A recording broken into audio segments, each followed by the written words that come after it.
हरे कृष्णा। शिव पुराण भाग 18। जब संसार पर आया विष का संकट, नीलकंठ महादेव की कथा। ओम नमः शिवाय, हर हर महादेव। कल्पना कीजिए, एक और देवता थे, दूसरे ओर असुर। दोनों अमृत पाने के लिए क्षीर सागर का मंथन कर रहे थे।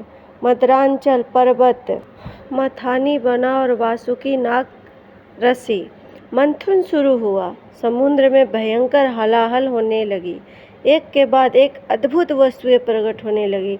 लेकिन अचानक समुद्र में ऐसी भयंकर विषैली शक्ति प्रकट हुई कि देवता और असुर दोनों घबरा उठे। चारों ओर संकट छा गया। सबको लगा, अगर यह विष फैल गया तो सृष्टि का क्या होगा। देवता भगवान शिव के शरण में कैलाश पहुँचे। वे हाथ जोड़कर बोले, हे महादेव, संसार आपकी शरण में आया है, अब आप ही इसकी रक्षा कर सकते हैं।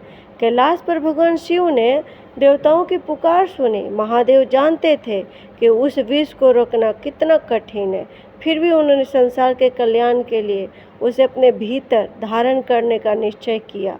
उन्होंने विष को अपने कंठ में रोक लिया।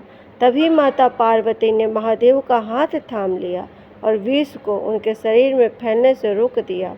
विष उनके कंठ में ही ठहर गया और महादेव का कंठ नीला हो गया। देवताओं ने विस्मय से महादेव को देखा। उस दिन से संसार उन्हें एक नए नाम से पुकारने लगा, नीलकंठ। महादेव ने संसार को बचा लिया था। लेकिन भक्तों, यह कथा केवल समुद्र मंथन की कथा नहीं है। यह हमें बताती है कि सच्चा महान वही है जो संकट आने पर दूसरों की रक्षा के लिए आगे खड़ा हो।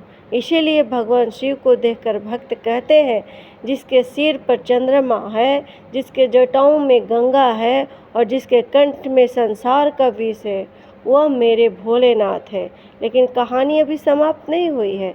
समुद्र मंथन से आगे ऐसी अद्भुत चीज़ें प्रकट होने वाली थी, जिन्हें देखकर देवता और असुर दोनों आश्चर्यचकित रह गए।